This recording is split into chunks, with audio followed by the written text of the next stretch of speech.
Story की शुरुआत में नरेटर हमें बताता है कि भले ही रात के आसमान में सबसे ऊंचाई पर एक तारा चमक ना रहा हो, इसकी बजाय वो एक ऐसी जगह पर फंस गया हो जहाँ पर कोई भी उसे नहीं देख सकता, पर फिर भी वो एक तारा होता है। अगर वो चमकने की इच्छा रखता हो और अगर अभी भी उसके दिल में वो चमकती हुई आग है तो वो फिर से एक चमकता हुआ तारा बन सकता है। और अब स्टोरी की शुरुआत में हमें हमारा मेन प्रोटैगनिस्ट दिखाते हैं जो कि ब्लैक स्मिथ की शॉप के सामने खड़ा हुआ एक चमकती हुई तलवार को देख रहा था। वो एक नाइट की तलवार थी जिसको देखकर वो काफी ज्यादा खुश था और वो उसको देखते हुए कहता है कि ये काफी ज्यादा कूल है, भले ही मैं इसे कितनी बार भी क्यों ना देख लूं। पर तभी उसके पीछे से एक लड़की की आवाज आती है कि मुझे पता था कि तुम यहीं पर होगे। इस लड़की का नाम जमीना है और वो हमारे मेन प्रोटैगनिस्ट जिसका नाम ब्लेड है वो उससे कहती है कि तुम्हें पता है कि तुम सच में काफी रात से यहाँ पर खड़े हुए हो। पर ब्लेड कहता है कि मुझे गुस्सा दिलाना बंद करो, ये केवल मेरे कुछ ही ब्रेक्स में से एक है जो कि मैंने लिए हैं।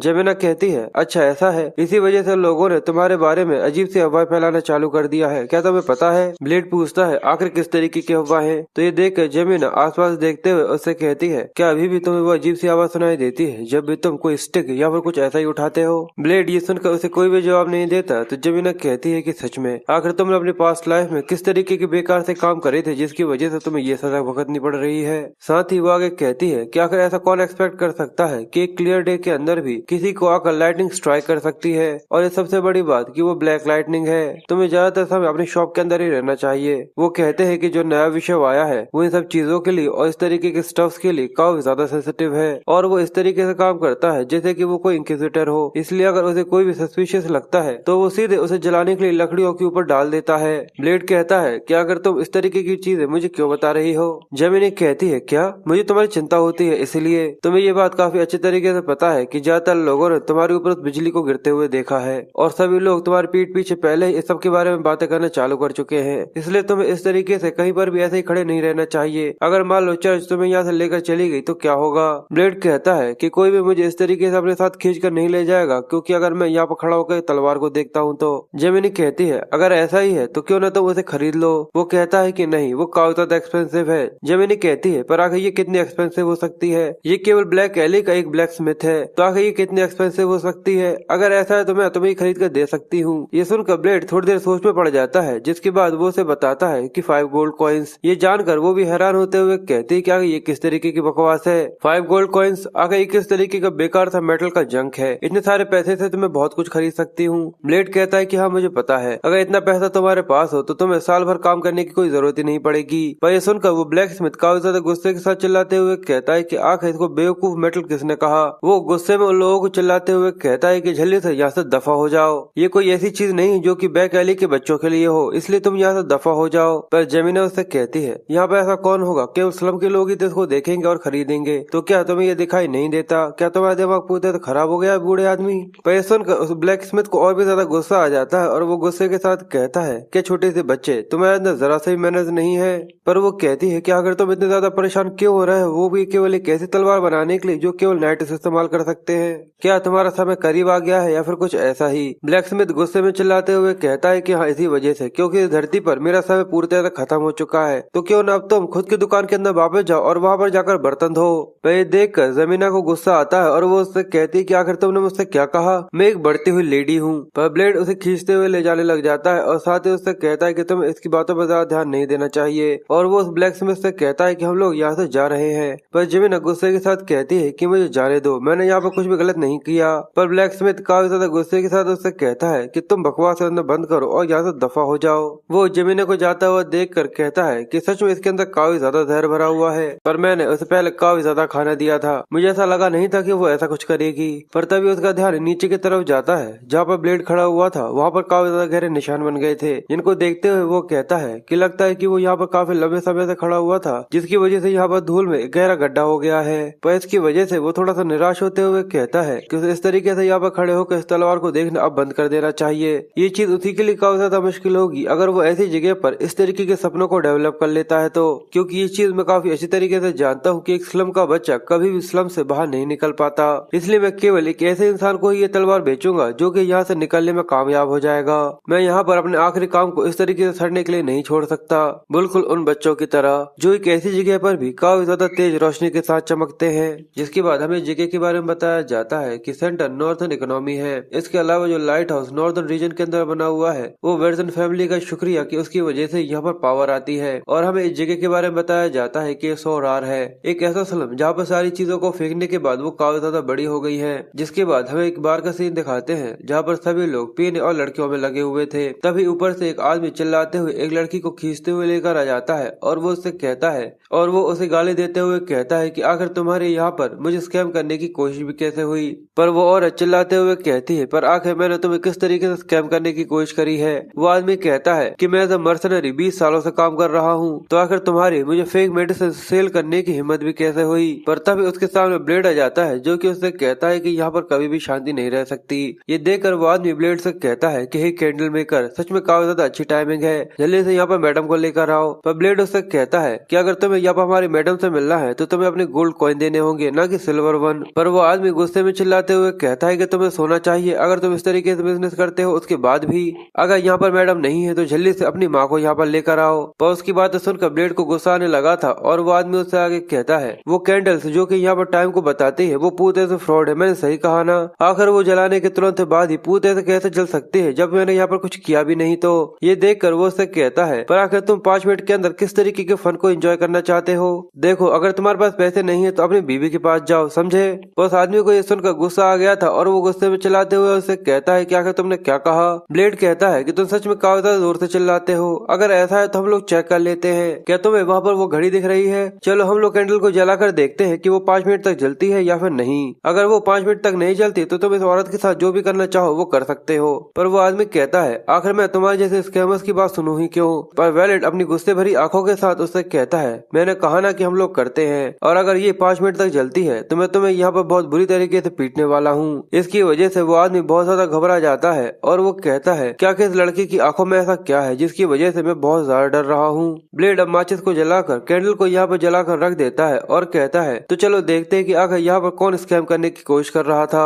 वो आदमी काफी घबराया हुआ था और ब्लेड उसके सामने कैंडल को जलाकर खड़ा हो गया था। वो औरत भी ये देख रही थी कि आखिर ये कितनी देर तक जलती है और सभी लोग भी इसी चीज के ऊपर ध्यान दे रहे थे कि यहाँ पर आखिर क्या हो रहा है। पर जैसे ही ब्लेड नीचे की तरफ देखता है कि कैंडल यहाँ पर जलकर राख हो चुकी है, वो आदमी पीछे की तरफ देखता है कि घड़ी में आखिर कितना समय हुआ है। पर उसे ये याद ही नहीं था कि आखिर पहले टाइम क्या था, जिसकी वजह से वो काफी ज्यादा परेशान होते हुए सोचता है कि आखिर टाइम पहले क्या था और अब क्या हो गया। पर तभी ब्लेड अपनी लकड़ी की तलवार से उस आदमी के नाक पर एक जोरदार हिट करता है जिसकी वजह से उसकी नाक फूट जाती है और वो जाकर जमीन पर गिरने लग जाता है। और ब्लेड उसे गाली देते हुए कहता है कि पूरे 5 मिनट हो चुके हैं। जिसके बाद ब्लेड उसे लात मारते हुए एक रूम के अंदर लेकर आ जाता है जहाँ पर आते ही वो नीचे गिर गया था। जिसके बाद ब्लेड ने उस गेट को बंद कर लिया था। ये देखकर वो आदमी बहुत ज्यादा परेशान हो गया था और ब्लेड उससे कहता है कि अब तुम्हारी यहाँ पर मौत आ चुकी है। ये देखकर वो आदमी बहुत ज्यादा घबराने लगा था और वो उसे कहता है कि रुको रुको। पर ब्लेड उसे अपनी लकड़ी की तलवार से मारना चालू कर देता है और कहता है कि वो तुम हो जो कि यहाँ पर हमारे साथ स्कैम करने की कोशिश कर रहे थे। और वो यहाँ पर उसे बहुत बुरी तरीके से पीटना चालू कर देता है और साथ ही वो कहता है कि आखिर तुम्हारे जैसे एक मोटा किस तरीके का मर्सनरी हो सकता है, तुमने मुझसे क्या कहा, अपनी माँ को लेकर आओ। पर आगे से तुम्हें उन लोगों के साथ काफी ज्यादा सावधान रहना होगा जिन लोगों की कोई भी माँ नहीं है। और ये कहकर उस आदमी को बहुत बुरी तरीके से पीटे जा रहा था। अब हमें अगले दिन सुबह का सीन दिखाते हैं जहाँ पर ब्लेड जॉर्जी से कहता है मुझे लगता है कि कोई हमारी कैंडल्स के साथ छेड़छाड़ कर रहा है, वो 5 मिनट तक नहीं जली थी। क्या तुम सुन भी रहे हो कि आखिर मैं यहाँ पर क्या कहना चाहता हूँ? जॉर्जी, जरूर कोई हमारी कैंडल्स के साथ छेड़छाड़ कर रहा है। तभी दूर से चिल्लाते हुए एक औरत आती है कि आखिर ऐसा करने की कौन की हिम्मत हुई, आखिर कौन हमारी इन प्रीशियस कैंडल्स के साथ यहाँ पर छेड़छाड़ कर रहा है। ये सुनकर वो कहता है कि हम इसके बारे में पता लगाना होगा। तो वो उससे कहती कि बिल्कुल तुम्हें इसके बारे में पता लगाना होगा। पर ब्लेड कहता है पर आखिर मैं इसके बारे में पता कैसा लगाऊंगा कि आखिर ऐसा कौन ने किया है। तो वो कहती है कि असल में मैंने इसके बारे में पहले ही पता लगा लिया है। ये जानकर ब्लेड काफी ज्यादा शॉक होते हुए उससे कहता है कि आखिर ऐसा कौन है। तो वो कहती है कि वो मैं हूँ, असल में मैं यहाँ पे एक छोटा सा प्रैंक खेल रही थी। और हमें इसके बारे में बताया जाता है कि ये वही मैडम है और इसका नाम मरसेला है। वो कहती है कि असल में मैं उन बेवड़ों को थोड़ा सा स्कैम करने की कोशिश कर रही थी जिससे मैं और ज्यादा पैसा बना सकूं। और उसका इस तरीके से चेहरा देखकर ब्लेड यहाँ पर पूरे से सुन हो जाता है और वो उससे कुछ भी नहीं कह पाता। जिसके बाद वो वहाँ से जाते हुए आगे कहता है इसका मतलब मैंने उस आदमी को बेवजह यहाँ पर बहुत बुरी तरीके से पीट दिया था।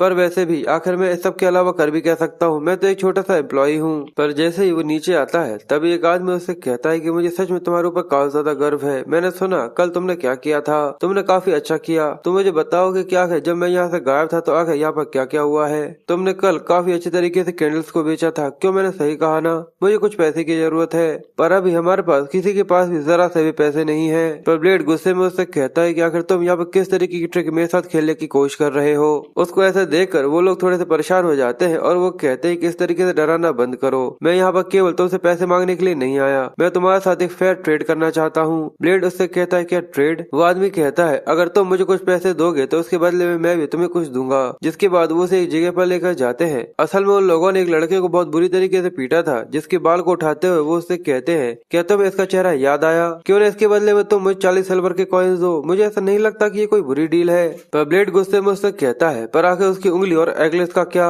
ये देखकर वो कहता है हम लोगों ने उसे नहीं काटा, अगर ऐसा किया होता तो हम लोग तुम्हें यहाँ पर नहीं बुलाते, हम लोगों ने केवल इसे एक हल्का सा लेसन सिखाया है, ये पूरी तरह से फ्रेश है। पर अब ब्लेड के पास कोई भी चॉइस नहीं होती क्योंकि उसे यहाँ पर अपने दोस्त को बचाना था, इसलिए वो उन्हें कॉइन्स दे देता है। ये देखकर वो कहते हैं कि मुझे पता था कि हम लोग तुम्हारे ऊपर डिपेंड रह सकते हैं। पर ब्लेड उनसे आगे कहता है अगले बार तुम्हें ये कहीं मिलता है तो मेरे पास मत आना, तुम खुद ही इसे मार देना। ये सुनकर वो लड़का बहुत ज्यादा परेशान हो गया था, पर वो लोग पैसा लेकर वहाँ से जाते हुए कहते हैं कि हम लोग ऐसा नहीं कर सकते, हम लोग गुंडे हैं, कोई खूनी नहीं। पर वो कहता है कि तुम यहाँ पर खुद ही के फैमिली के को वर्कर को यहाँ पर स्कैम करने की कोशिश कर रहे हो। पर वो लोग इस चीज के ऊपर जरा सा भी ध्यान न देते हुए कहते हैं कि मैंने कहा था ना कि हम लोग ब्लेड के ऊपर ध्यान दे सकते हैं, वो जरूर हम लोग को पैसा देगा। ब्लेड उस लड़के के ऊपर गुस्सा करता है, इस लड़के का नाम निड है। पर ब्लेड अब ये देखकर कुछ भी नहीं कर सकता था, इसलिए वो उससे पूछता है कि तुम्हारी कोई हड्डी तो नहीं टूटी? वो कहता है कि नहीं। तो ये सुनकर वो उससे कहता है अगर ऐसा है तो ठीक है, अब जल्दी से यहाँ से दफा हो जाओ, उससे पहले कि मैं कुछ तोड़ दूं। ये सुनकर वो उसका शुक्रिया करता है और वहाँ से चला जाता है।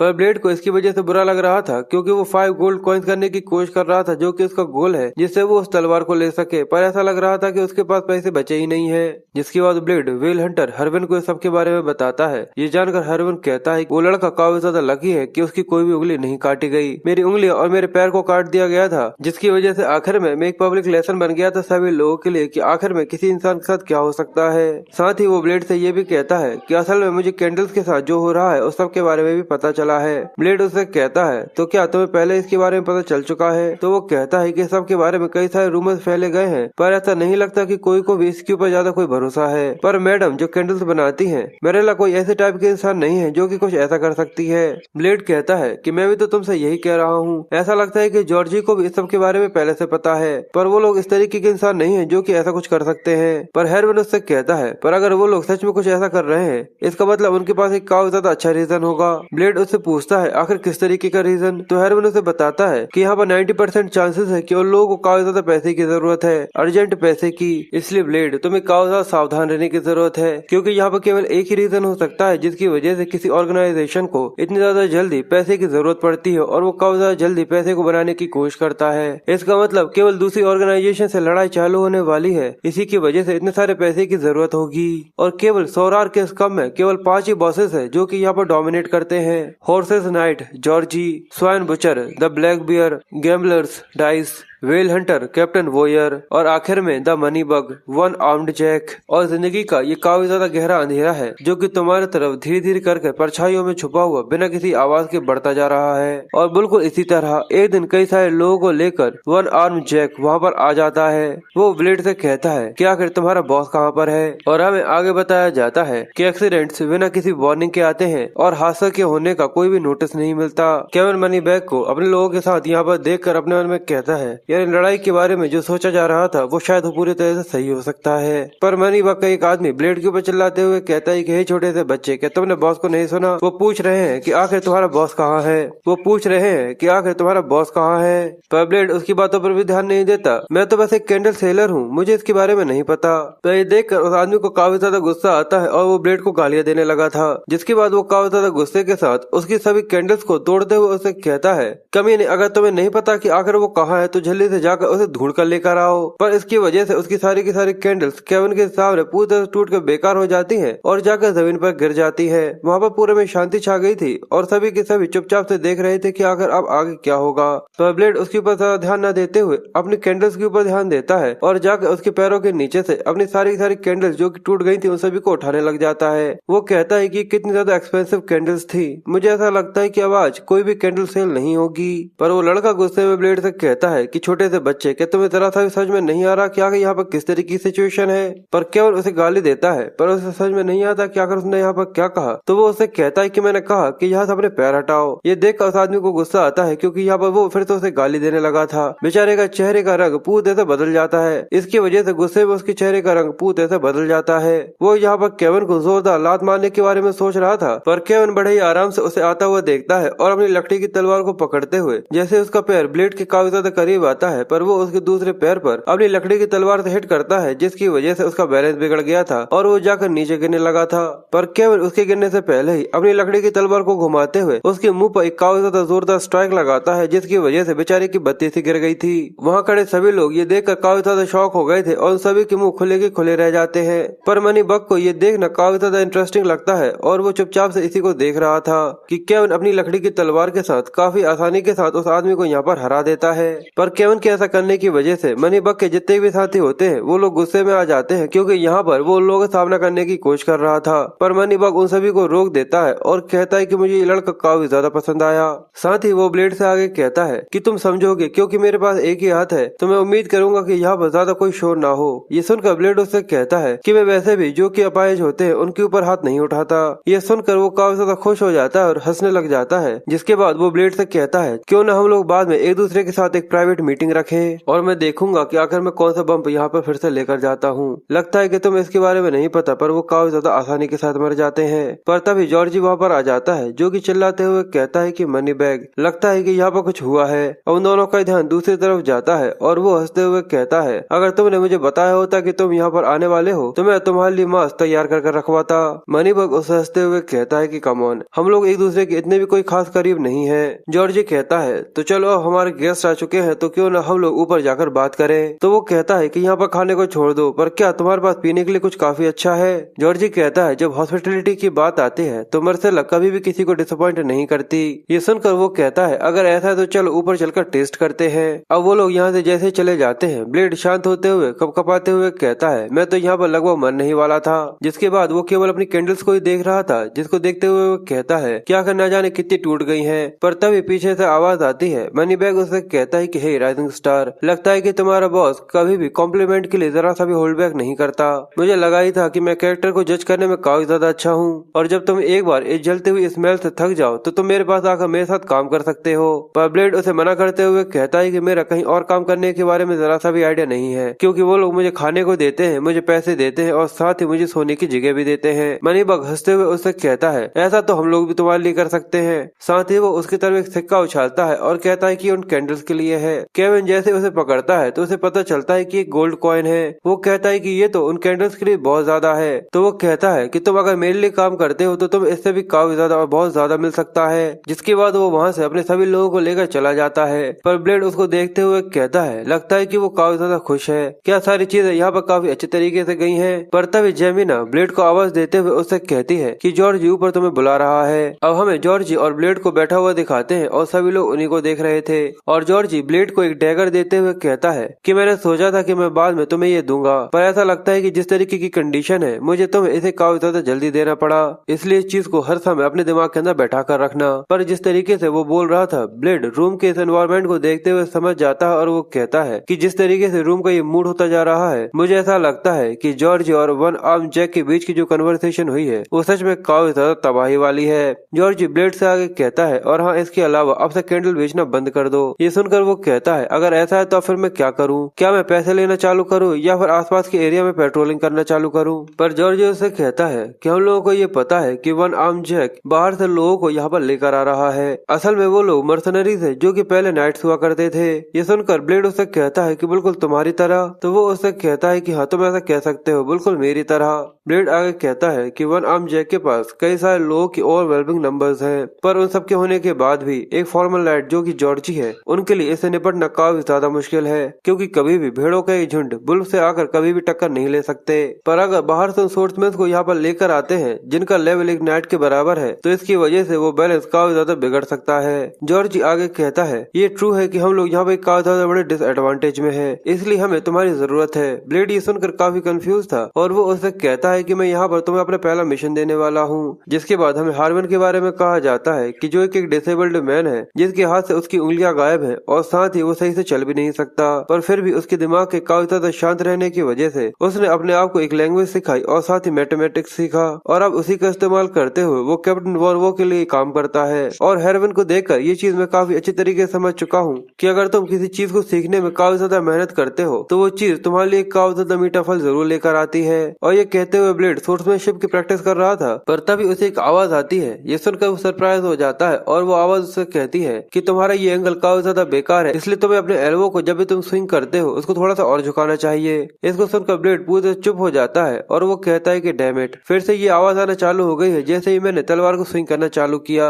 जिसके बाद वो इस इंसिडेंट के बारे में बताता है कि आज से 1 महीने पहले कि जब से मेरे ऊपर वो ब्लैक लाइटनिंग गिरी है उसके बाद से अजीब तरीके की आवाज मुझे सुनाई देना चालू हो गई है, और ये डिमोनिक विस्परर तब चालू हो जाता है जब मैं कोई तलवार उठाता हूँ या फिर कुछ ऐसा ही। इसलिए ब्लेड कहता है कि मुझे कोई तलवार लेने से पहले हॉली वाटर ले लेना चाहिए, पर फिर वो इसे इग्नोर करने के बारे में सोचता है क्योंकि वो जितना इसको रिप्लाई करने की कोशिश करता है वो उतना ही इसके कानों में बार बार गूंजती रहती है। इसलिए वो केवल अपनी ट्रेनिंग के ऊपर फोकस करने के बारे में कहता है, और वो बहुत ज्यादा फोकस करते हुए कहता है कि मुझे सबसे ज्यादा अच्छा करके दिखाना है। वो केवल एक ही जगह पर अपने माइंड को सेट करता है और साथ ही ताकत को लगाता है। एक काफी ज्यादा तेजी से नीचे की तरफ स्ट्राइक डाउन लगाता है, पर जैसे ही ये स्ट्राइक जमीन पर लगती है ब्लेड को भी ये चीज समझ में आ जाती है और वो कहता है कि ये चीज पहले से काफी ज्यादा अलग है। पहले मैं केवल अपनी तलवार को घुमाया करता था, पर ऐसा लगता है कि जैसे कि ये किसी सोट पाथ की तरह है। साथ ही वो परेशान होते हुए कहता है आखिर ये क्या चीज है जिसकी वजह से मेरे दिमाग में ये सब बन रहा है।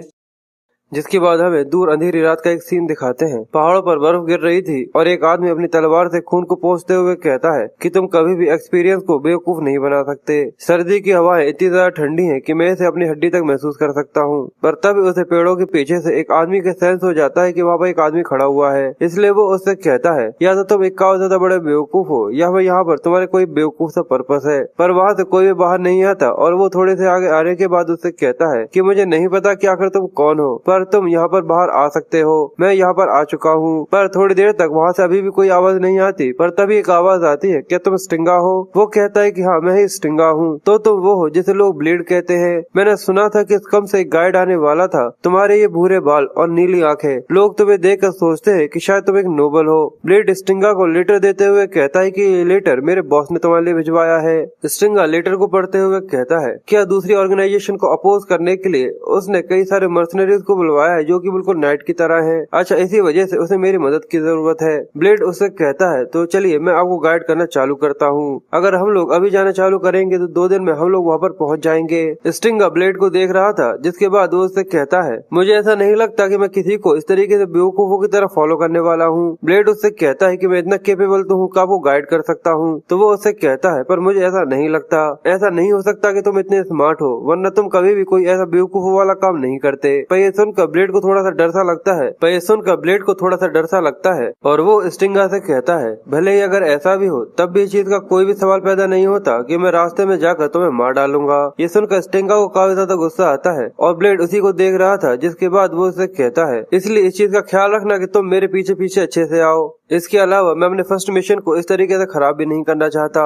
स्टिंगा बुरा सा मुंह बनाते हुए सोचता है कि आखिर ये क्या है। मैंने जानबूझ के अपने आप को इस तरीके से दिखाया था कि जैसे कि मैं काफी ज्यादा डर रहा हूँ, पर इसने तो मुझे पूरे से इग्नोर कर दिया। और वो ये देखकर समझ जाता है कि आखिर यही वजह है जिसकी वजह से जॉर्जी इसे इतना ज्यादा पसंद करता है, यानी ये लड़का सच में इस चीज के वर्थ इट है। अब वो लोग चलना चालू कर देते हैं और उन्हें चलते हुए काफी ज्यादा टाइम हो जाता है। वो एक जगह पर केव मिलती है जिसके अंदर आग जलाकर बैठ जाते हैं। ब्लेड स्टिंग को घूर घूर कर देख रहा था। जैसे उसका ध्यान इस चीज के ऊपर जाता है तो वो ब्लेड से पूछता है कि आखिर तुम मुझे इस तरीके से क्यों देख रहे हो? क्या ये तुम्हारा पहली बार है कि तुमने किसी रिटायर्ड नाइट को देखा है? वो कहता है कि इतने करीब से हाँ, पहली बार। ये सुनकर स्टिंगा कहता है अच्छा, यानी तुम एक कुएं के मेढक हो। ये देखकर वो उससे पूछता है कि आखिर तुम कहाँ से आए हो? तो ये सुनकर वो उससे पूछता है तो आखिर तुम कहाँ से आए हो? स्टिंगा उसे बताता है कि मैं टिकिया से आया हूँ। ये सुनकर वो लंबी सी सांस लेते हुए कहता है तो वो तो एक कुएं से भी ज्यादा बदतर जगह है। ये देख स्टिंगा को गुस्सा आता है और वो उससे कहता है कि तुम्हारे लिए यही अच्छा होगा कि तुम अपने रास्ते को ना भूलो। अगर तुम ऐसा ही करते रहोगे तो मैं तुम्हें बीच में से चीर दूंगा। पर वो उससे कहता है कि तुम इस तरीके की डरावनी सी बातें करने की जरूरत नहीं है। मैंने सुना है कि इस तरीके के जोक नाइट लोगों को डराने के लिए करते हैं। पर साथ ही उसने अपने पास से खाने को निकाल लिया था। ये देख स्टिंग खुश होते हुए कहता है कि ये तो बीफ है, क्या तुम इसे मेरे साथ शेयर करने वाले हो? पर वो उसे मना करते हुए कहता है कि नहीं, उसने केवल मेरे लिए पैक किया था। तो क्या तुम्हारे पास खुद के लिए कुछ खाने के लिए नहीं है? वो कहता है कि हाँ मेरे पास है, और वो अपने पास है ड्राई बीफ निकाल लेता है। अब ब्लेड अपने बीफ को स्टिक्स में लगाकर पकाना चालू कर देता है, जिसकी स्मेल स्टिंग को और भी ज्यादा परेशान कर रही थी। इसलिए वो उससे कहता है कि हे लड़के, क्या तुम मुझसे कुछ पूछना नहीं चाहते? ये सुनकर वो कहता है कि अचानक से तुम मुझसे ऐसा क्यों कह रहे हो? तो स्टिंग कहता है, मैं तुम्हारे किसी भी क्वेश्चन का आंसर देने के लिए तैयार हूँ, पर उसके लिए मुझे तुम्हें एक पीस बीफ देना होगा। ये कोई ऐसी अपॉर्चुनिटी नहीं है जो कि बार बार आती हो। पर ब्लेड उसको देखते हुए उससे कहता है कि अगर तुम्हें कितने चाहिए, अगर तुम्हें चाहिए तो मुझसे सीधे सीधे मांग लो ना। तो ये देख कर स्टिंग उससे कहता है, बच्चे, मेरी एक प्राइड है। नाइट कोई भी चीज तभी ले सकते हैं जब वो बदले में किसी को कुछ दे सके। पर ब्लेड कहता है, पर तुम तो रिटायर्ड हो। स्टिंग कहता है, उसके बाद भी मैं अभी तक इस चीज के ऊपर यकीन करता हूँ कि मैं एक नाइट हूँ। इसलिए वो उससे पूछता है कि तुम्हारा नाम क्या है? तो वो कहता है कि स्टिंग। एज पूछता है तो वो बताता है कि 42। इसके अलावा ब्लेड उससे पूछता है, क्या तुम यहाँ पर ऑरा को भी इस्तेमाल कर सकते हो? ये सुनकर वो उससे कहता है, जरा तुम्हें देखो तो तुम केवल बाहर से ही देखने में मासूम से लगते हो। ज्यादातर नाइट ऑरा को इस्तेमाल नहीं कर सकते, और ऑरा को रियल फाइट के अंदर इस्तेमाल करना ये एक और अलग चीज होती है। पर ब्लेड उससे कहता है, क्या तुम उसे इस्तेमाल कर सकते हो या फिर नहीं? सीधे सीधे बोलो। ये देखकर वो उससे कहता है कि वेल। जिसके बाद वो उसे यहाँ पर बताना चालू करता है तो ब्लेड की आंखें खुली की खुली रह जाती हैं, और वो स्टिंग से कहता है कि तुम चाहो तो सारे के सारे ले लो। पर स्टिंग अपनी तलवार को उठाते हुए कहता है कि एक नाइट केवल तभी कोई चीज ले सकता है जब वो वापस कर सके। पर एक समय ऐसा हुआ करता था जब मैं जैसा चाहूँ वैसा कर सकता था, और मैंने कुछ ही दिनों पहले जंक बीफ खाया था, तो मैं ऐसा कर सकता हूँ। ब्लेड ये देख कर सरप्राइज होते हुए सोचता है कि सच में मैं आज यहाँ पर सच में देख लूंगा। स्टिंग अपनी तलवार को निकाल कर अपने माथे के सामने रख देता है और अपनी आंखें बंद कर लेता है। ब्लेड उससे पूछता है कि अगर तुमने तुम्हारी आंखें क्यों बंद कर ली? तो वो बताता है कि मुझे इस दुनिया के अंदर से अपनी सोल की गहराई से इसे निकालना पड़ता है, इसलिए बच्चे इसे काफी ज्यादा सावधानी के साथ देखना। ये एक नाइट का एसेंस होता है, और जैसे ही वो अपनी तलवार पर अपने ऑरा को रिलीज करना चालू करता है, वहाँ पर एक काफी ज्यादा बड़ी लाइट निकलती है, और वहाँ पर पूरे में रोशनी के साथ साथ वहाँ पर ऑरा निकलना चालू हो जाता है। उसकी तलवार पूरी तरह से ऑरा से कवर हो गई थी, जो देखने काफी ज्यादा इम्प्रेसिव है। ब्लेड भी इस चीज को देखकर काफी ज्यादा एक्साइटेड था, जिसके बाद हमें दिखाते हैं कि अब वो लोग यहाँ पर वापस आ चुके हैं। स्टिंग उससे कहता है कि मुझे यहाँ पर काफी ज्यादा बेकार सा महसूस हो रहा है, जैसे कि मैं कोई सुअर हूँ। ये थोड़ा सा अच्छा होता अगर ये थोड़ा सा सूखा होता तो क्या ये अच्छा होगा कि मैं किसी सुअर की तरह लगूं बिना एक नाइट के? तो वो कहता है कि यहाँ पर मैं इसके बारे में बात नहीं कर रहा कि आखिर मैं यहाँ पर कैसा दिख रहा हूँ, असल में मैं अपने मूड की बात कर रहा हूँ। तुम्हें पता है ना कि मेरे एक नाइट की प्राइड है, आखिर मुझे इस होल से जाने की क्या जरूरत है? ब्लेड बताता है, क्योंकि मुझसे कहा गया था कि मैं तुम्हें यहाँ पर लेकर आऊँ, पर ये काफी ज्यादा बड़ा सीक्रेट है, इसलिए हम लोग सीधे मेन गेट से अंदर नहीं जा सकते।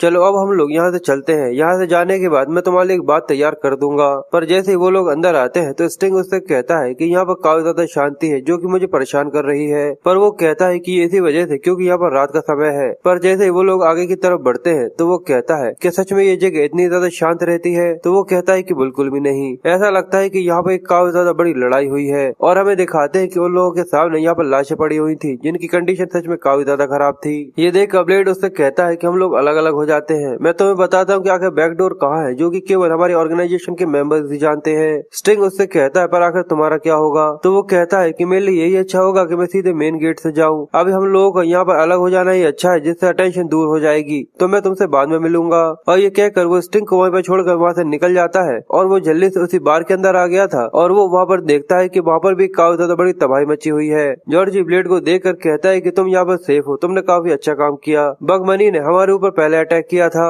जैसा मुझे उनसे एक्सपेक्ट करना चाहिए था। जिन लोगों ने पैसे लिए हैं वो लोग एक अलग ही लेवल पर हैं। ब्लेड उससे पूछता है, क्या तुम ठीक हो? तो जॉर्जी उसे बताता है कि मैं यहाँ पर काफी देर से लड़ रहा था, पर मैं एक ऐसे इंसान से लड़ा जो कि एक नाइट के लेवल पर है, जिसकी वजह से मेरी ऐसी हालत हो गई। पर आखिर में मैंने उसे हरा दिया। पर सबसे बड़ी बात तो ये है कि तुम उसे यहाँ पर लेकर आए हो। तो वो कहता है कि हाँ, पर मेन गेट पर उसके लोग थे, जिसकी वजह से मैंने उसे बता दिया कि आखिर बैकडोर कहाँ पर है। वो कुछ ही समय के बाद यहाँ पर आ जाएगा। जॉर्जी उससे कहता है कि ये काफी अच्छा है, तो हम लोग मनी बग के ऊपर कल जाकर अटैक कर सकते हैं, और हम कल ये चीज सारी की सारी पूरी तरह से खत्म कर देंगे। साथ ही वो ब्लेड से स्टिंग के बारे में भी पूछता है कि आखिर वो कैसा है, क्या वो पूरी तरह से ठीक है? तो वो कहता है कि हाँ, देखने में वो एक काफी ज्यादा अच्छा इंसान लग रहा था। स्टिंग की हेल्थ काफी ज्यादा अच्छी है। तो जॉर्जी उससे कहता है कि उसने अपने वेट को कम कर लिया है। वेल, अगर लंबी जिंदगी जीनी है तो तुम्हें अपने ऊपर ध्यान तो देना ही होगा। पर तभी जैसे ब्लेड उससे कहता है कि हाँ, इसके अलावा वो नाइट की तरह ऑरा भी इस्तेमाल कर सकता है। मुझे पूरी तरह से यकीन है कि कल हम लोग उन्हें बहुत बुरी तरीके से मार देंगे। पर यह सुनकर जॉर्जी बहुत ज्यादा शॉक हो जाता है और उसे कहता है क्या?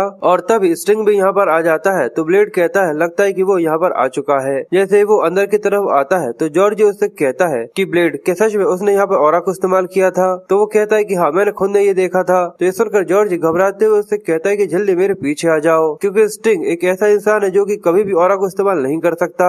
पर ये देख कर ब्लेड बहुत ज्यादा शॉक होते हुए कहता है कि आखिर तुम्हारा मतलब क्या है। पर तभी वो आदमी जो कि स्टिंग का बहरूपिया बनकर आया था वो कहता है कि तुम तो सच में यहाँ पर काफी ज्यादा दूर आ गए हो, हमें मिले हुए काफी लंबा समय हो गया, क्यों नहीं जॉर्जी। वो कहता है कि तुम पहले से काफी ज्यादा बदल चुके हो। तो जॉर्जी कहता है क्या कहते लंबे समय के बाद तुम यहाँ पर क्यों आए हो। तो वो उसे बताता है कि कोर्ट गार्डन मर चुका है। ये जानने के बाद जॉर्जी शॉक हो जाता है और वो आगे कहता है कि अभी इस चीज के बारे में अनाउंस नहीं किया गया है क्योंकि कुछ कॉम्प्लिकेशंस आ गई थी, पर कुछ ही समय के बाद सभी लोग इसके बारे में जान जाएंगे। और साथ ही वो शराब को भर रहा था, जिसके बाद वो जॉर्जी से कहता है कि उस पिटीफुल काउंट गार्डन के लिए चेयर्स करो। पर ये देखकर जॉर्जी को बहुत ज्यादा गुस्सा आता है और वो उसे गाली देते हुए तेजी से उसके ऊपर अटैक करने के लिए बढ़ जाता है। और साथ ही वो आगे कहता है कि नए काउंट मॉडर्न सिंह मूड के लिए चेयर्स करो। और ये कहते ही जैसे ही जॉर्जी उसके ऊपर हिट करता है वहाँ पे काफी ज्यादा बड़ा धमाका होता है। पर सभी लोग ये देखकर काफी ज्यादा सरप्राइज होते हैं कि स्टैक जॉर्जी के पीछे आकर खड़ा हो गया था। पर असल में इसका नाम गॉर्डन है और जॉर्जी इसके नाम के साथ उसको गाली देना चालू कर देता है और फिर से उसके ऊपर अटैक कर देता है। और फिर से उन दोनों की तलवार एक दूसरे से टकराती है, जिसकी वजह से वहाँ पर काफी ज्यादा पावरफुल प्रेशर निकलता है। पर जॉर्जी के यहाँ पर घायल होने की वजह से उसकी ताकत यहाँ पर सही से नहीं लग पा रही थी।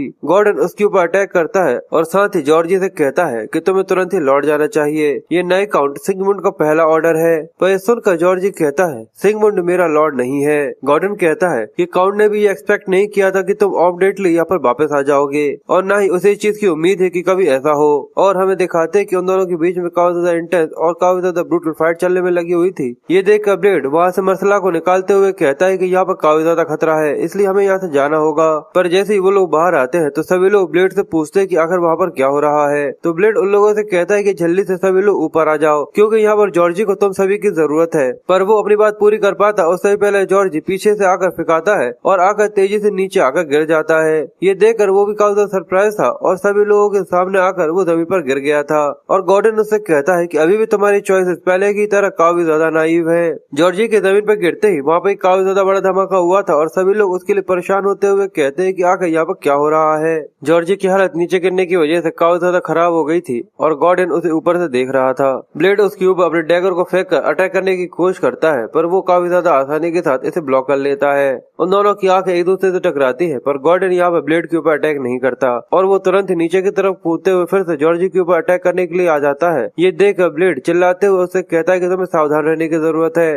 वो उठने की कोशिश कर रहा था, पर तभी गॉर्डन ऊपर से आकर जैसे अपनी ब्लेड का स्ट्राइक लगाता है। ये देखकर जॉर्जी जल्दी से हटते हुए उसे बच जाता है। गॉर्डन उससे कहता है कि अगर उस दिन तुमने उस ऑर्डर को फॉलो क्यों नहीं किया था। तो वो कहता है कि मैं भी एक इंसान हूँ, मैं किसी भी तरीके की किसी कुत्ते की तरह ऑर्डर को फॉलो नहीं कर सकता। तो गॉर्डन गुस्से में चिल्लाते हुए कहता है कि नहीं, तुम एक इंसान नहीं हो, तुम एक नाइट हो। पर अब जॉर्जी के पास उसके कई सारे आदमी थे जो कि यहाँ पर उसके साथ उससे लड़ने के लिए तैयार हो गए थे। ये देखकर गॉर्डन एक लंबी से सांस लेते हुए उससे कहता है कि ये रात काफी लंबी खिंच चुकी है और ये काफी ज्यादा गहरी है, पर अब मैं केवल रेस्ट करना चाहता हूँ। और ये कहते ही वो अपनी आंखों को बंद कर लेता है और उसके अंदर से एक लाइट निकलना चालू हो जाती है और हमें दिखाती है कि ब्लेड तेजी से नीचे आने की कोशिश कर रहा था, पर जैसे ही वो उसको देखता है तो वो समझ जाता है कि वो यहाँ पर ऑरा को इस्तेमाल कर रहा है और तभी उसकी तलवार के ऊपर उसका ऑरा भी रिलीज होने चालू हो गया था। ये देखकर ब्लेड चिल्लाते हुए कहता है कि नहीं, प्लीज ऐसा मत करना। पर गॉर्डन यहाँ पर ऑरा का इस्तेमाल करते हुए सभी के ऊपर एक पावरफुल स्ट्राइक्स लगाता है और हमें दिखाते हैं कि इसकी वजह से लाइन से सभी के ऊपर कट्स के निशान लग जाते हैं। यहाँ तक जॉर्जी के ऊपर भी यहाँ पर कट्स के निशान लग गए थे। और तभी गॉर्डन ऑरा का इस्तेमाल करते हुए जैसे सभी के ऊपर स्ट्राइक लगाता है, ये स्ट्राइक काफी ज्यादा आसानी के साथ सभी को यहाँ पर मार देते हैं। इससे निकलने वाली लाइट ब्लेड को थोड़ी देर के लिए चकाचौंध कर देती है और वहाँ पर एक काफी ज्यादा बड़ा धमाका होता है। धमाके के शांत हो जाने के बाद वहाँ पर पूरे में धुआं ही धुआं हो गया था। धमाके के शांत हो जाने के बाद वहाँ पर पूरे में धुआं धुआं हो गया था। ब्लेड खांसते हुए उठने की कोशिश करता है और कहता है कि आखिर अभी यहाँ पर क्या हुआ। पर जैसे ही उसका ध्यान सामने की तरफ जाता है तो वो भी ये देखकर काफी ज्यादा शॉक हो गया था कि उसके सभी साथी यहाँ पर मारे जा चुके हैं। उसकी आंखें फटी की फटी रह जाती है और उसे काफी ज्यादा गुस्सा आ रहा था। और तभी साइड में से गॉर्डन ब्लेड की तरफ चलता हुआ आता है तो वो ये देखता है कि शायद उसे ऐसा लगा था कि यहाँ पर जॉर्जी आ रहा है, पर जैसे ही उसका ध्यान इस चीज के ऊपर जाता है तो वो ये देखकर बहुत ज्यादा शॉक हो गया था और उसकी आंखें फटी की फटी रह जाती है। वो अपने मन में कहता है वो पहले एक ऐसा इंसान था जिसने झोपड़पट्टी के उस लड़के की मदद करने के लिए हाथ आगे बढ़ाया था, पहला जिसको वो लड़का जानता था, सबसे ज्यादा स्ट्रॉन्गेस्ट पर्सन जो कि इस लड़के ने अपनी जिंदगी में पहली बार कभी देखा था। पर जैसे ही नीले चांद की रोशनी उसके ऊपर पड़ती है, उस लड़के की छोटी सी दुनिया छोटी छोटे टुकड़ों में बिखर जाती है। ब्लेड काफी गुस्से के साथ तलवार को उठाते हुए गॉर्डन के ऊपर अटैक करने की कोशिश करता है, पर वो अटैक को रोकते हुए उसे कहता है कि रुक जाओ। उसने इस अटैक को काफी ज्यादा आसानी के साथ डॉज कर लिया था, पर वो ये समझ जाता है कि ये शॉर्ट पाथ है। वो कहता है कि ये छोटा सा लड़का शॉर्ट पाथ के बारे में जानता है। गॉर्डन ब्लेड से कहता है कि ये काफी इम्प्रेसिव था, पर वो गुस्से के साथ उसके ऊपर तलवार से अटैक करते हुए कहता है कि मरो। पर तभी उसके पेट पर गॉर्डन एक जोरदार लात मारता है, जिसकी वजह से वो उड़ते हुए जाकर पीछे टकराता है और जाकर जमीन पर गिर जाता है। और साथ ही गॉर्डन अपने मन में कहता है कि लगता है कि इसने इसके साथ जन्म लिया है। मुझे यकीन नहीं हो रहा कि इसके इंस्टेंस ने अपनी बॉडी को खुद से ट्विस्ट कर लिया, जिससे ये मेरे अटैक को डिफ्लेक्ट कर सके। वो आवाज ब्लेड से कहती है कि सांस लो, इस तरीके से तुम नहीं हार सकते। गॉर्डन सोचता है कि इस लड़के को यहाँ पर मार देना अभी पूरी तरह से बेकार होगा, पर अगर मैं अभी इसे यहाँ पर छोड़ देता हूँ तो बाद में ये आकर मेरे साथ अपनी तलवार को जरूर टकराएगा। पर तभी उसे जॉर्जी की वो बात याद आती है जब वो लोग एक साथ रहा करते थे। वो कहता है कि उन लोगों के ऊपर ध्यान देने की जरूरत है जिन लोगों के अंदर पोटेंशियल होता है। ये सच में काफी ज्यादा अच्छा होता है। गॉर्डन जैसे उसे ये याद आता है, वो यहाँ पर उसे छोड़ते हुए कहता है, ए लड़के जो कि तुम मुझसे अट्रैक्टेड थे, एक नाइट हमेशा फेयर प्राइस ही लेता है। ये सुनकर ब्लेड उससे कहता है कि आखिर तुम्हारा मतलब क्या है? तो वो बताता है कि ना ही मेरा नाम स्टिंगा है और ना ही मैं 42 का हूँ। मैंने तुमसे ज्यादा ले लिया था, इसकी वजह से अब मैं तुम्हें ये वापस कर रहा हूँ, और इसके अलावा मैं जॉर्जी का सिर अपने साथ लेकर जा रहा हूँ। मुझे नहीं पता कि आखिर इसका फिटिंग प्राइस क्या होगा, पर यहाँ पर मेरे जीतने के राइट की वजह से मैं इसे ले सकता हूँ।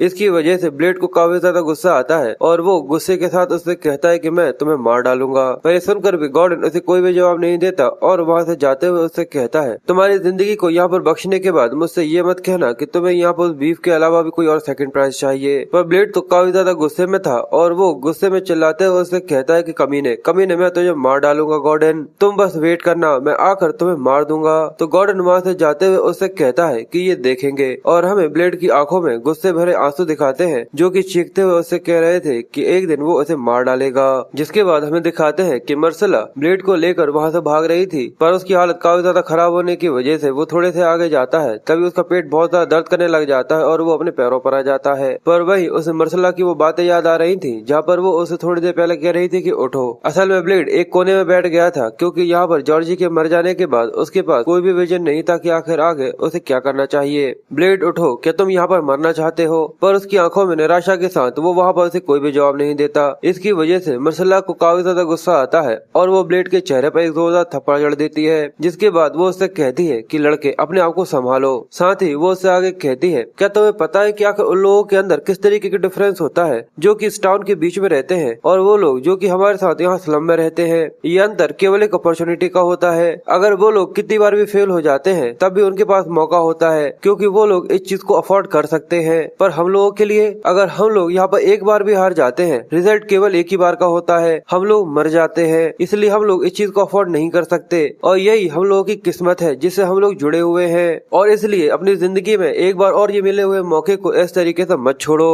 वो चीख चीख के ब्लेड को इस चीज के बारे में समझाने की कोशिश कर रही थी और उसकी आंखों में भी हमें आंसू दिखाते हैं। और ये चीज रियल वर्ल्ड में भी हाई क्लास और लोअर क्लास के लोगों के बीच में होता है। सीन प्रेजेंट टाइम में आ जाता है। ब्लेड अपने दर्द को कंट्रोल करते हुए आगे बढ़ता है। जमीना उससे कहती है, क्या तुम ठीक हो? अगर ऐसा है तो क्या हम लोग धीरे धीरे चले? पर वो उससे कहता है कि नहीं, मैं तुम्हारे साथ चल सकता हूँ, यहाँ पर चीज इतनी जल्दी खत्म नहीं होने वाली। पर तभी पीछे से बगमनी का एक आदमी उन लोगों को देख लेता है और लोगों से कहता है कि वो लोग यहाँ पर हैं। ये देखते ही वो लोग जल्दी से वहाँ से भागने चालू कर देते हैं और उन लोगों के पीछे तलवार लेकर कई सारे लोग उन लोगों को मारने के लिए पड़ गए थे। ब्लेड आगे भागते हुए कहता है कि उन लोगों ने हमारे नेस्ट को पूरी तरह तबाह कर दिया और भले ही हम लोग छोटे छोटे पक्षी ही क्यों न हो, पर इस समय हमें हमारे पंख फैलाकर आसमान में उड़ना ही होगा जिससे हम लोग बच सके। अब बगमनी के सभी लोग चौराहे पर आकर कंफ्यूज हो जाते हैं, क्योंकि वो दोनों उन्हें नहीं दिख रहे थे। वो लोग कहते कि आखिर वो लोग कहाँ चले गए, पर वो लोग इस रास्ते पे तो नहीं गए हैं। शायद ऐसा हो सकता है कि वो किसी और गली में भाग गए हो, इसलिए जल्दी से उनका पीछा करो। और उनका बॉस उन लोगों से कहता है कि हर एक गली को ढूंढो, अगर तुम लोग उन्हें ढूंढ लेते हो तो मैं तुम्हें काफी ज्यादा अच्छा इनाम दूंगा।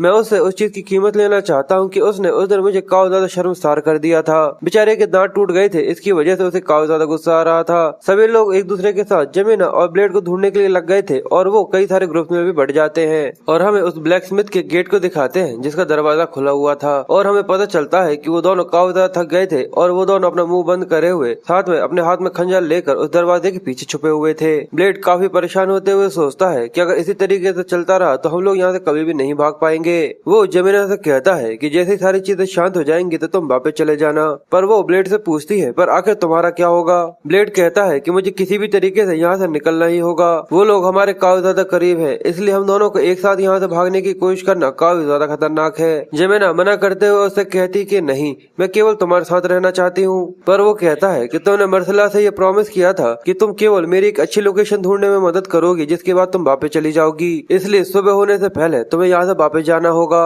यहाँ पर तुम हरवन के पास जा सकती हो। पर वो चिल्लाते हुए कहती है कि मैंने कहा ना कि मैं यहाँ से तुम्हें अकेला छोड़कर नहीं जाने वाली। पर ब्लेड उसके ऊपर गुस्सा करते हुए कहता है कि सच में तुम कभी भी किसी की बात नहीं सुनती, बेवकूफ लड़की कहीं की। क्या तुम्हें सच में देखकर ऐसा लगता है कि यहाँ पर मेरी ऐसी कंडीशन है कि मैं तुम्हारी रक्षा कर सकता हूँ?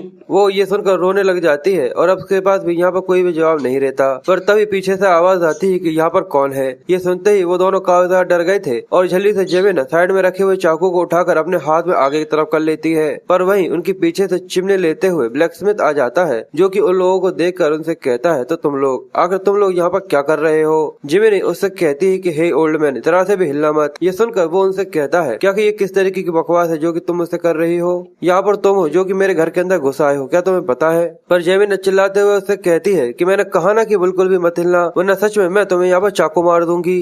ब्लैक स्मिथ चुपचाप से उन दोनों को देख रहा था, क्योंकि उन दोनों की कंडीशन काफी ज्यादा खराब थी। जिसको देखते हुए वो कहता है कि मैं समझ गया कि अगर तुम लोग किस तरीके की सिचुएशन में हो, इसलिए तुम लोग इस हथियार को रख सकते हो। पर जिमिना सोचकर चिल्लाते हुए उससे कहती है कि मुझे तुम्हारी तलवार चाहिए। ये सुनकर ब्लैक स्मिथ थोड़ा कंफ्यूज हो जाता है और कहता है क्या? तो वो कहती है कि वो तलवार जो कि तुमने बाहर टांग कर रखी थी सिटी के बाहर, अब जरा सा भी सेफ नहीं है, इसलिए मैं तुमसे कोई भी मजाक नहीं कर रही, जल्दी से वो मुझे दे दो। ब्लेड उसे रोकने की कोशिश करता है और कहता है कि हथियार को नीचे रख दो, पर वो जोर से चिल्लाते हुए कहती है कि जल्दी से तलवार लेकर आओ। ये देखकर ब्लैक स्मिथ अपने मन में सोचता है कि बिल्कुल सही, इसी तरीके से स्लम्स काम करते हैं। इस स्लम में रहने वाले लोगों का जो ट्रू कैरेक्टर है, जिससे वो लोग दूसरों लोगों से वो चीज ले सके जिससे वो खुद सर्वाइव कर सके, ऐसा ही होता है। और मैं भी जब छोटा था बिल्कुल इसी तरीके का था, तो मुझे ऐसा लगता है कि अब इसकी बारी आ चुकी है। और जमीना की हालत देखकर भी वो उससे कहता है कि मुझे लगता है कि ये काफी ज्यादा बुरा है, पर मैं ऐसा नहीं करने वाला। ये देखकर जमीना को काफी ज्यादा गुस्सा आ जाता है और वो अपनी आंखों में आंसू लेते हुए ऐसा लगता है कि जैसे कि वो उस ब्लैक स्मिथ को मारने वाली है। ब्लेड उसको रोकने की कोशिश करता है और ब्लैक स्मिथ ने यहाँ पर अपनी आंखों को बंद करते हुए अपने फेथ को एक्सेप्ट कर लिया था। पर तभी उसका चाकू घूमता है और ब्लेड ये देख कर शॉक हो जाता है, क्योंकि यहाँ पर जमीना ने अपने बालों को काट कर उसके सामने ऑफर कर दिए थे। ये देख कर ब्लैक स्मिथ भी काफी ज्यादा शॉक हो गया था और वो उससे रोते हुए कहती है कि भले ही ये चीज अभी इतनी काफी ना हो, पर मैं ये कसम खाकर कहती हूँ कि मैं तुम्हें बाद में ये सब का सब लौटा दूंगी, जितना भी यहाँ पर होगा, इसलिए प्लीज वो तलवार ब्लेड को दे दो। ब्लैक स्मिथ ब्लेड से पूछता है कि तुम ये सब छोड़कर यहाँ से जा रहे हो? वो उससे कहता है कि हाँ, और वो ये जानकर अपने मन में कहता है कि एक चीज जो कि मैं अपनी सारी जिंदगी में जिसका सपना देखा करता था, वो ये छोटा सा लड़का आज अचीव करने वाला है, यानी यहाँ से बाहर निकलना। पर अभी तक इसने अपने पंखों को सही से नहीं फैलाया है, इसलिए वो परेशान होते हुए कहता है कि सच में तुम बच्चों ने मेरे लिए काफी ज्यादा मुश्किलें खड़ी कर दी हैं। और वो उन लोगों से कहता है कि मेरे पीछे पीछे आओ। अब हम एक कैरेज का सीन दिखाते हैं, जहाँ पर भाई ब्लैक स्मिथ जमीना के साथ कई सारा कचरा लेकर वहाँ से जा रहा था, जिसके अंदर असल में यहाँ पर ब्लेड छुपा हुआ है। वो कहती है कि यहाँ पर काफी ज्यादा बदबू आ रही है, तो ब्लैक स्मिथ उससे कहता है कि बस पुश करते रहो, हमें इसी रास्ते पर जाना है। पर तभी वहाँ पर खड़े हुए गार्ड उससे कहते हैं कि हे बूढ़े आदमी। इसकी वजह से वो परेशान हो जाता है और वो लोग आगे कहते हैं, आखिर तुम इतने अंधेरे में कहाँ पर जा रहे हो? ब्लैक स्मिथ ये देख कर परेशान होते हुए सोचता है कि आखिर ये कमीने यहाँ पर क्यों खड़े हुए हैं। वो आदमी ब्लैक स्मिथ से कहता है कि इतनी रात को तुम यहाँ पर कचरा फेंकने के लिए जा रहे हो? तो वो ब्लैक स्मिथ चिल्लाते हुए उन लोगों से कहता है कि तुम कमीनों ने सारे के सारे रास्ते ब्लॉक कर रखे हैं तुम्हारी इस बेवकूफ लड़ाई की वजह से, तो आखिर आप इसके अलावा मैं कब जा सकता हूँ? कचरे की वजह से मेरा घर पूरे से भर गया था, तो बताओ आखिर मैं इसके अलावा अब कहाँ पर जा सकता हूँ?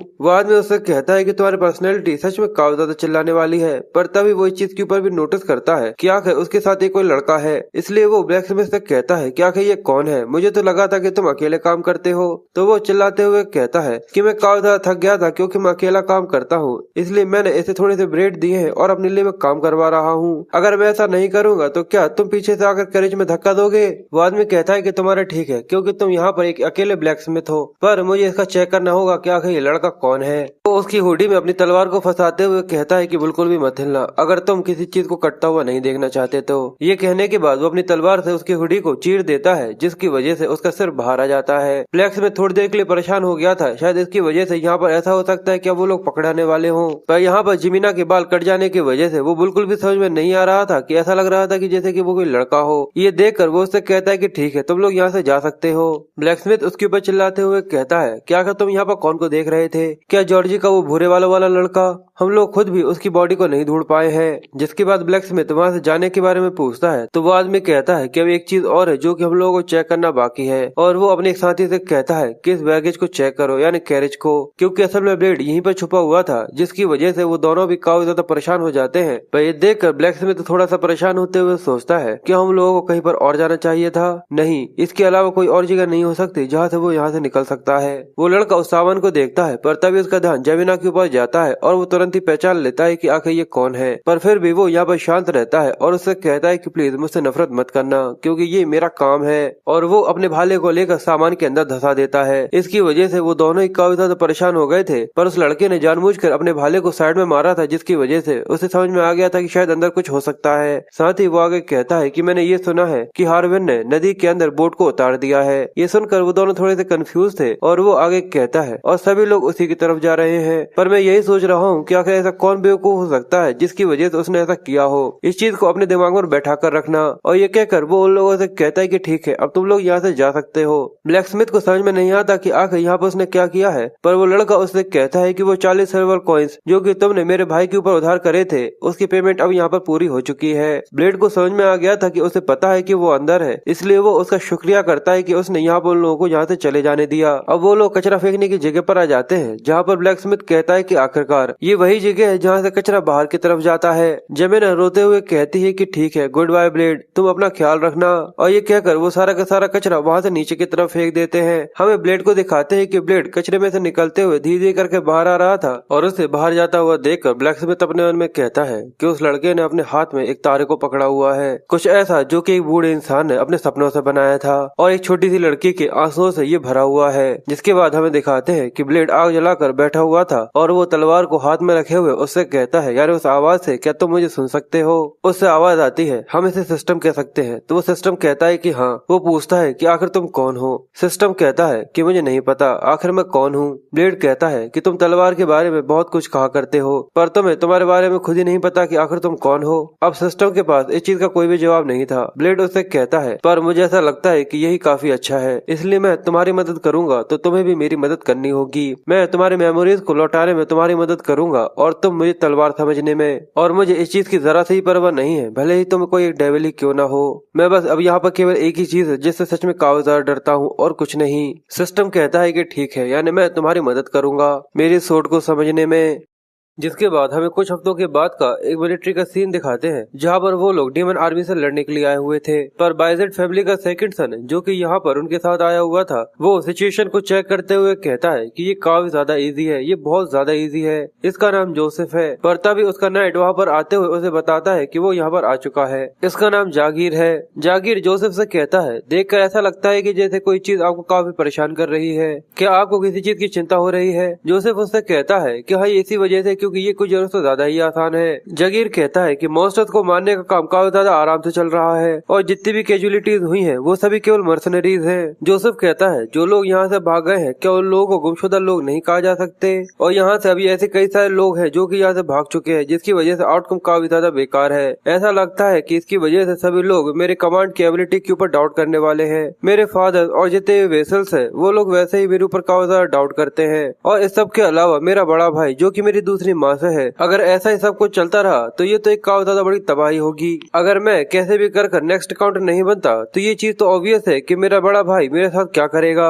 द बाइजेट फैमिली मिलिट्रिकली काफी ज्यादा ग्लोरीफाइड है। हिस्ट्री इस चीज को साबित करती है। मेरे पिता और उनसे खून से रिलेटेड स्टेप ब्रदर, जब से वो लोग एक दूसरे को दबाकर इस पोजीशन को पाने की कोशिश में लगे हुए हैं, मेरे पास पर्याप्त सोर्समैन नहीं है। पर जिगर, तुम्हें इस चीज में काउंट नहीं किया जा सकता। जिगर कहता है कि यंग मास्टर, इस सब के अलावा कुछ और है जो कि मैं आपको यहाँ पर परफॉर्म करने के लिए आया था। वो कंफ्यूज होते हुए उससे पूछता है कि मुझे बताओ। जगर कहता है कि यहाँ पे एक काफी ज्यादा सस्पिशियस सोल्जर है। ये सुनकर वो कहता है, क्या तुम ये कहना चाहते हो कि वो मेरे भाई का भेजा हुआ कोई स्पाई है? जगर कहता है कि नहीं, वो इस तरीके से सस्पिशियस नहीं है, आप खुद ये समझ जाएंगे जब आप जाकर उसे खुद देखेंगे। जिसके बाद हमें गॉब्लिन्स के शरीर दिखाते हैं जिनके ऊपर बहुत ब्रूटली कट्स बने हुए थे। ये देखकर जो से बुरा सा मुंह बनाते हुए अपने मुंह को कवर कर लेता है और कहता है कि ये कितना ज्यादा डिस्गस्टिंग है। ये जरूर एक ऐसे बच्चे का काम है जिसने अभी अभी अपनी तलवार को उठाना चालू किया है।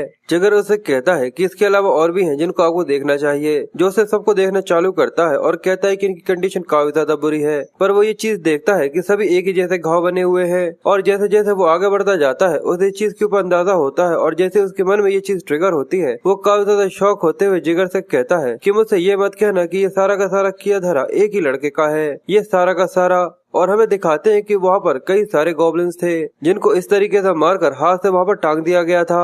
जो यहाँ पर आपके सामने है उसे कल मारकर यहाँ पर टांगा गया है। इसके अलावा जो शुरुआत में आपने देखा था वो यहाँ पर 1 महीने पहले आया था। ये सुनकर जोसेफ काफी ज्यादा शॉक होते हुए कहता है कि नामुमकिन, बस केवल 1 महीने के अंदर इतने सबको मार दिया गया। इसलिए वो काफी ज्यादा हैरान होते हुए जिगर से पूछता है कि आखिर वो कौन है। दूसरी तरफ हमें जंगल का सीन दिखाते हैं जहाँ पर कई सारे मर्सनरीज गॉब्लिन को बहुत ब्रूटली मारते जा रहे थे और वहाँ पर उन सभी के बीच में काफी ज्यादा इंटेंस बैटल चल रही थी। एक आदमी गॉब्लिन को मारकर खुश होते हुए कहता है कि आखिरकार अब मुझे ऐसा लगता है कि अब यहाँ पर अंत होने वाला है। इसलिए वो सभी से कहता है तो चलो ठीक है, अब हम चलकर आराम करते हैं। पर तभी सभी के सभी बहुत ज्यादा परेशान, उनके चेहरे पर डर दिखने लगा था। और हमें दिखाते हैं क्योंकि उस आदमी के पीछे एक ऑर्क था जो कि अपने बड़े से हथियार के साथ उसके ऊपर अटैक करता है और जैसे ये अटैक होता है बेचारा यहाँ पर कुचला जाता है। वहाँ पे एक काफी ज्यादा बड़ा धमाका हुआ था और ये देखना सच में काफी ज्यादा ब्रूटल था। वो लोग इसकी वजह से बहुत ज्यादा परेशान हो गए थे और जैसे ही वो ऑर्क उन लोगों के ऊपर चिल्लाता है उन लोगों की वैसे ही फटकर चौसठ हो जाती है। वो सभी पीछे की तरफ हटने लग जाते हैं और वहाँ से भागने लगते हैं। और काफी ज्यादा गुस्से के साथ सभी को यहाँ पर बहुत ब्रूटली मारता जा रहा था। वो लोग ये देखकर हैरान होते हुए कहते कि ये तो काफी ज्यादा खतरनाक है, आखिर ये एक यहाँ पर कहाँ से आ गया?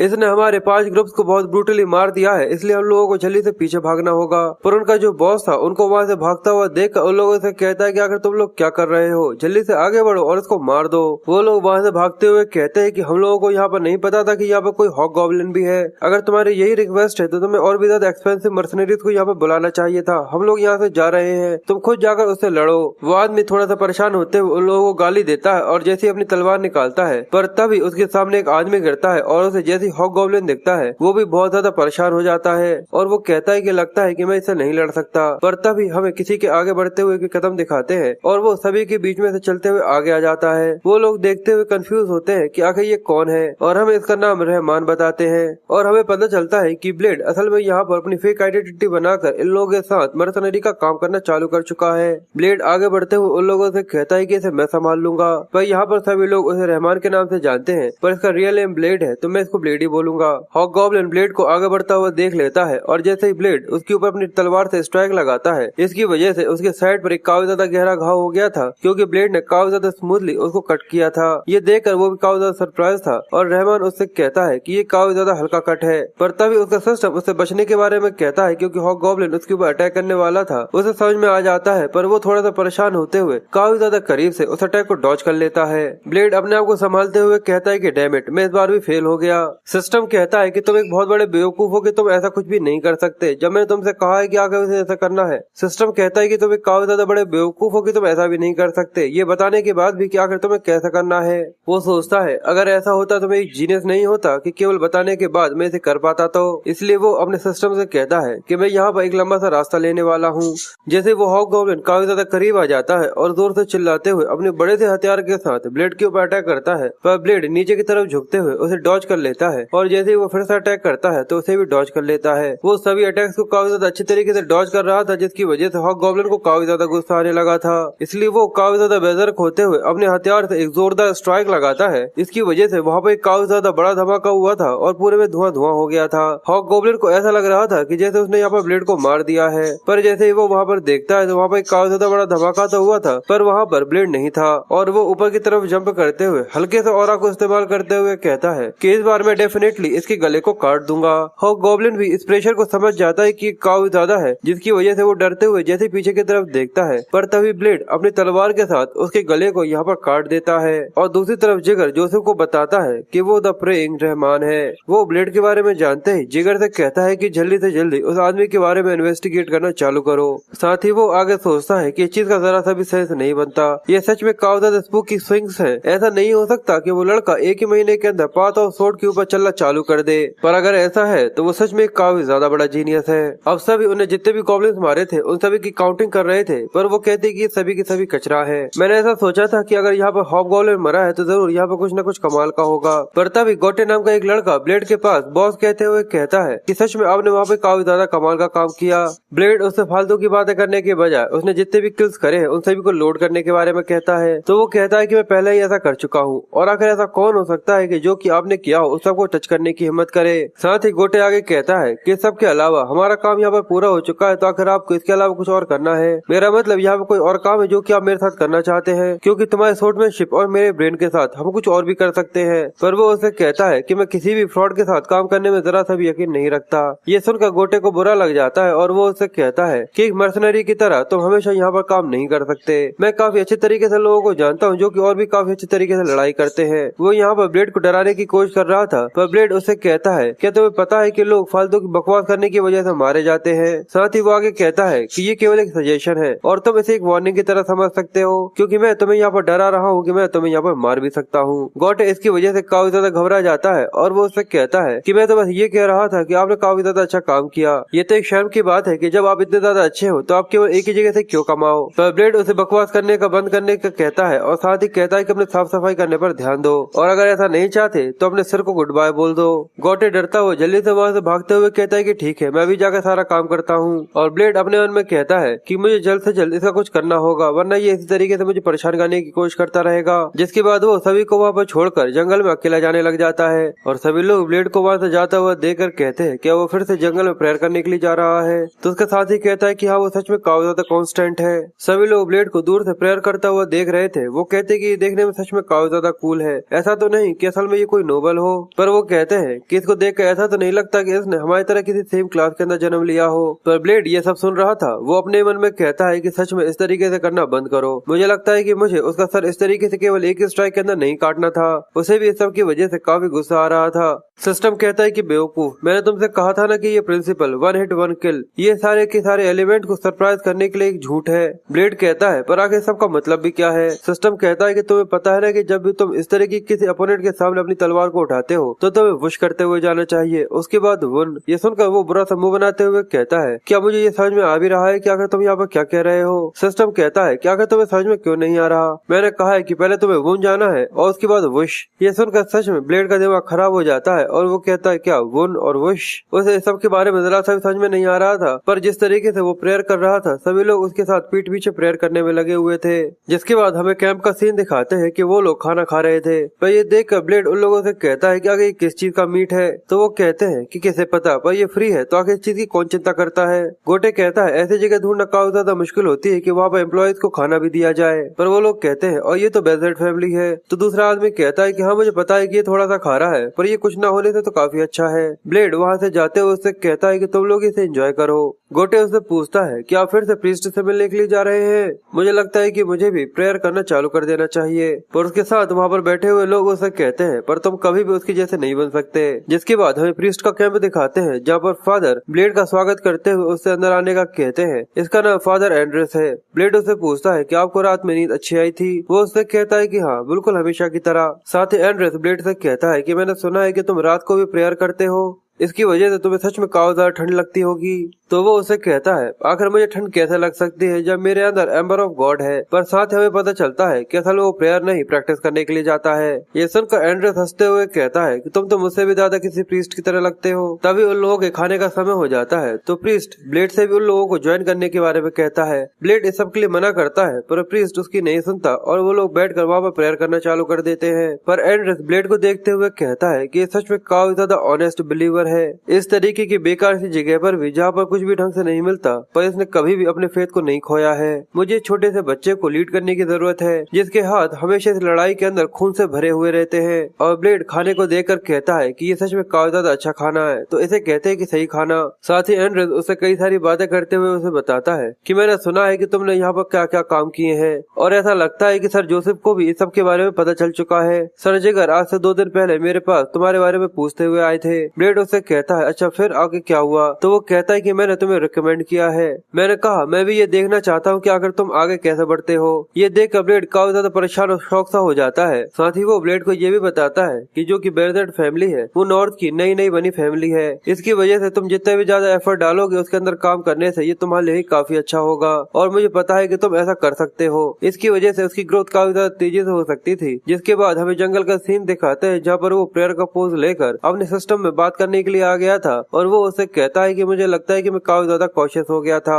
तो उसका सिस्टम उससे कहता है पर हमारे पास कोई और चॉइस नहीं है, तुम मेरी सोर्समैनशिप तभी सीख सकते हो जब तुम रियल एक्सपीरियंस का इस्तेमाल करो। शायद अभी सबसे बड़ा इश्यू तो यही है कि तुम प्रीस्ट के काफी ज्यादा करीब हो। वो कहता है मुझे इसके बारे में ध्यान देना चाहिए। सिस्टम कहता है अच्छा यानी अब आखिरकार तुम्हें ऐसा लगने लगा होगा कि मैं कोई इविल बीन नहीं हूँ। तो उसे प्रीस्ट की वो कई सारी बातें याद आती है जहाँ पर उसने बताया था कि अगर कोई के अंदर सच में इतनी ज्यादा रेपुटेशन है और उसके अंदर की ग्रेट डिवाइन पावर्स है तो वो वर्शिप के गॉड को टाइटल को ऑब्टेन कर सकता है। पर वो अपने सिस्टम से कहता है कि सबको छोड़ो, मुझे ऐसा लगता है कि हमें यहाँ से भागना चाहिए। सिस्टम कहता है कि मुझे ऐसा लगता है कि उन लोगों ने अपनी आंखों पर पट्टी बांधी है, इसलिए वो तुम्हारी फेक आइडेंटिटी को भी सच मान चुके हैं क्योंकि तुम्हारे पास काफी ज्यादा अच्छी स्किल्स है। ब्लेड कहता है पर कुछ ही समय के बाद उन्हें ये पता चल ही जाएगा कि मैंने एक मर्सनरी को मारा है जो कि यहाँ से चुरा कर कुछ भाग रहा था। उसके बाद केवल मेरे ऊपर फेक आइडेंटिटी का ही केस नहीं लगेगा बल्कि मर्डरर का भी लगेगा।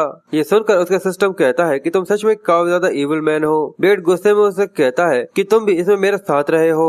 सिस्टम भी उससे कहता है कि सच में हमारे लिए यही अच्छा होगा कि हम लोगों को यहाँ से भाग जाना चाहिए, क्योंकि सेल्फ डिफेंस तभी माना जाएगा जब कोई चीज इस चीज को विटनेस कर रहा हो। तो वो कहता है कि मुझे लगता है कि हम लोगों को रात को ही भाग जाना चाहिए, और अगर हमारे साथ गोटे भी यहाँ से भाग जाता है तो हम लोग आगे चलकर फेक प्लेवरेसी का भी इस्तेमाल कर सकते हैं। पर सिस्टम कहता है कि मुझे लगता है कि इसकी वजह से हमें काफी ज्यादा डिफिकल्टी आएगी। ब्लेड इसी के बारे में सोच रहा था, पर तभी सिस्टम उससे कहता है कि यहाँ पर कोई आ रहा है। ब्लेड इसकी वजह से थोड़ा सस्पिशियस हो जाता है और वो उसे बताता है कि एक एडवांस नाइट है। ब्लेड अपनी तलवार को घुमाते हुए उसे लड़ने के लिए तैयार हो गया था, और ये जिगर है। वो उसको देखकर सरप्राइज था। ब्लेड उसके सामने अपनी तलवार लेकर खड़ा हो गया था, और जिगर अपने मन में कहता है कि इसने मेरी प्रेजेंस को सेंस कर लिया, ये तो मेरी सोच से भी काफी ज्यादा बेहतर है। जिगर ब्लेड को बताता है कि जोसेफ तुमसे मिलना चाहते हैं। ये सुनकर वो सोचता है मुझे लगता है कि मुझे यहाँ से भाग जाना चाहिए था बल्कि हेजिटेट करने के। अगर मैंने यहाँ पर सही से एक्ट नहीं किया तो मैं सच में यहाँ पर काफी ज्यादा बुरी तरीके से फंस जाऊंगा। इसलिए वो उससे कहता है कि ये तो मेरे लिए काफी ज्यादा गर्व की बात है। जिगर उससे पूछता है क्या तुम्हें पता चल गया था कि मैं यहाँ पर आ रहा हूँ? ब्लेड कहता है कि मैंने आपके बारे में फादर से सुन लिया था, पर मुझे ऐसा लगा नहीं था कि तुम इतने ज्यादा जल्दी यहाँ पर आ जाओगे।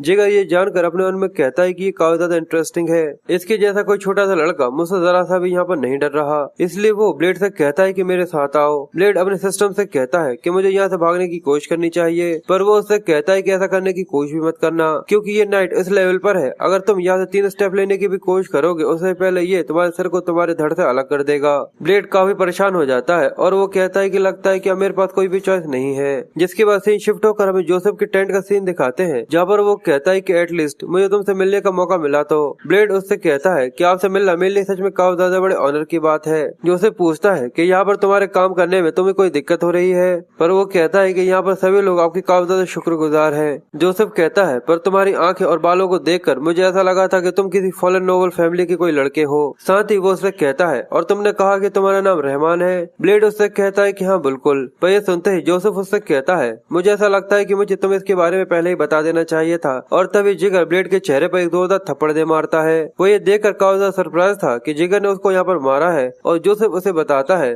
कि मुझे झूठों से काफी ज्यादा नफरत है। और यहाँ पर उसे ये पता चल चुका था कि असल में यहाँ पर ये कोई रहमान नहीं ब्लेड है जो कि सोरार से आया है।